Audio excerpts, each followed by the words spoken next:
Pengertian metode pendidikan agama Islam.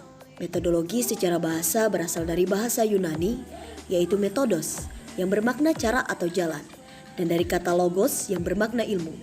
Makna metodologi secara istilah adalah ilmu mengenai beberapa cara atau jalan yang ditempuh untuk sampai ke tujuan. Sedangkan pengertian metode menurut Kamus Besar Bahasa Indonesia adalah cara kerja yang bersistem untuk memudahkan pelaksanaan kegiatan guna mencapai tujuan yang telah ditentukan. Jadi, definisi dari metode memiliki arti adanya urutan kerja yang terencana, sistematis dan merupakan hasil eksperimen ilmiah guna mencapai tujuan yang telah direncanakan. Masuk ke pembahasan mengenai pendidikan atau pembelajaran.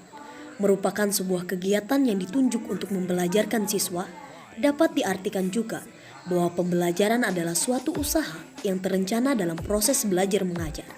Sedangkan pendidikan Islam merupakan usaha yang sistematis untuk membentuk manusia-manusia yang bersikap, berpikir, dan bertindak sesuai dengan ketentuan-ketentuan yang digariskan oleh agama Islam untuk keselamatan dan kebahagiaan hidupnya di dunia maupun di akhirat. Maka metodologi pembelajaran dapat diartikan suatu cara atau jalan sistematis yang ditempuh oleh pendidik dalam menyalurkan pengetahuan pada peserta didik.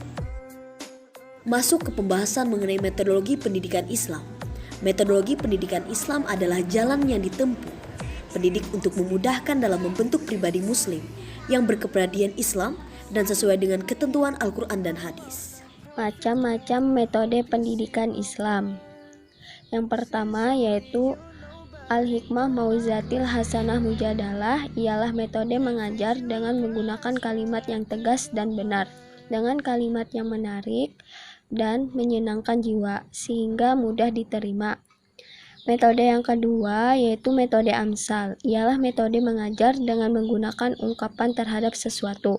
Misalnya perumpamaan bersedekah, bagaikan orang yang menanam sebutir biji yang akan tumbuh menjadi satu pohon dan tumbuh 7 tangkai, dan setiap tangkai akan tumbuh 100 ranting.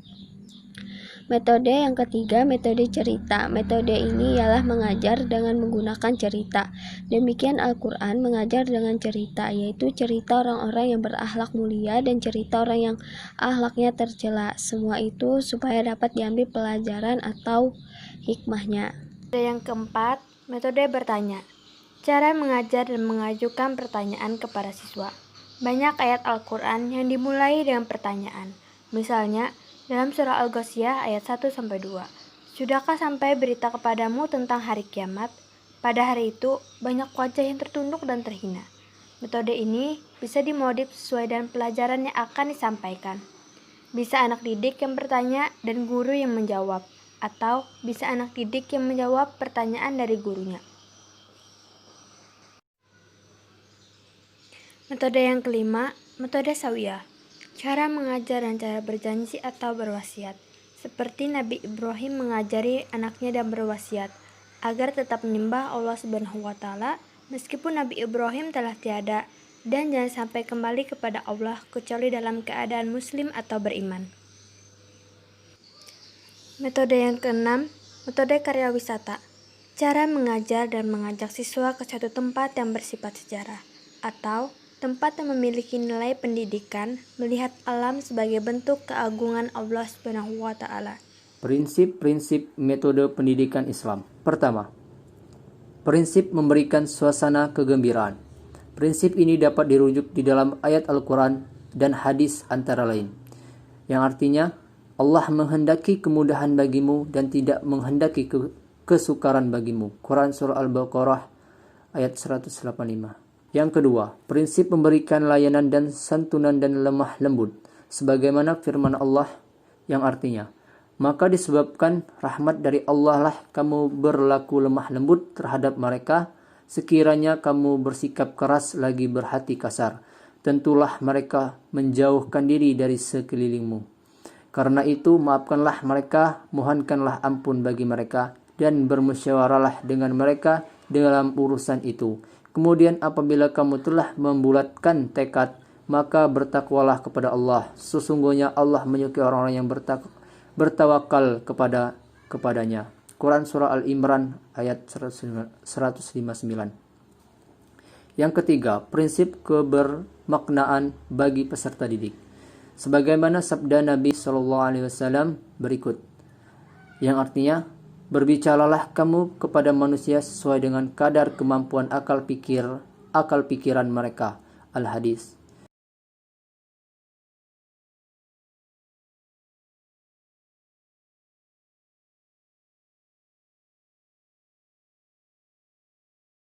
Yang keempat, prinsip persyarat untuk menarik peserta didik dibutuhkan makadimah dalam langkah-langkah mengajar.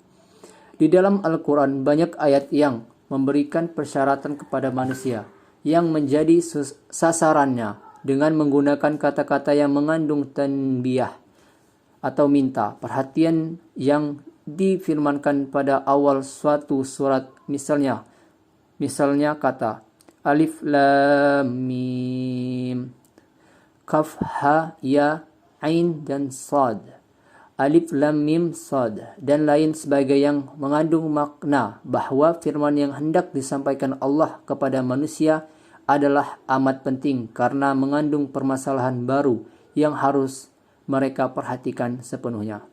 Yang kelima, prinsip komunikasi terbuka. Dalam Al-Quran banyak ayat yang mendorong manusia untuk membuka hati dan pikirannya. Salah satu ayat yang menjelaskan perihal tersebut adalah Quran Surah Al-Isra, yang artinya, dan janganlah kamu mengikuti apa yang kamu tidak mempunyai pengetahuan tentangnya. Sesungguhnya pendengaran, penglihatan dan hati, semuanya itu akan diminta pertanggungjawabnya. Yang keenam, prinsip pengetahuan baru. Firman Allah yang mendorong manusia untuk menciptakan ilmu-ilmu alam dan biologi dan psikologi.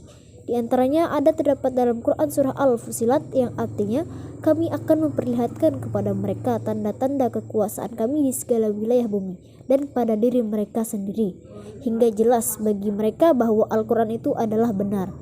Tiadakah cukup bahwa sesungguhnya Tuhanmu menjadi saksi atas segala sesuatu? Yang ketujuh, prinsip memberikan model perilaku yang baik. Peserta didik akan berperilaku yang baik jika ada keteladanan yang dipraktikkan oleh guru dalam proses belajar mengajar. Hal ini sudah tercantum dalam firman-Nya yang artinya sesungguhnya telah ada suri teladan yang baik bagimu pada Ibrahim dan orang-orang yang bersama dengan dia. Quran Surah Mumtahanah. Yang kedelapan adalah prinsip praktek pengalaman secara aktif. Firman Allah yang menunjukkan pentingnya mengamalkan pelajaran yang telah dipahami dan dihayati antara lain adalah Quran Surah As-Saff yang artinya, wahai orang-orang yang beriman, kenapakah kamu mengatakan sesuatu yang tidak kamu kerjakan? Amat besar kebencian di sisi Allah bahwa kamu mengatakan apa-apa yang tidak kamu kerjakan. Yang kesembilan, prinsip kasih sayang dan memberikan bimbingan serta penyuluhan. Dalam Quran Surah Al-Anbiya telah dijelaskan yang artinya, dan tiadalah kami mengutus kamu melainkan untuk menjadi rahmat bagi semesta alam. Sekian dari kami. Wassalamualaikum warahmatullahi wabarakatuh.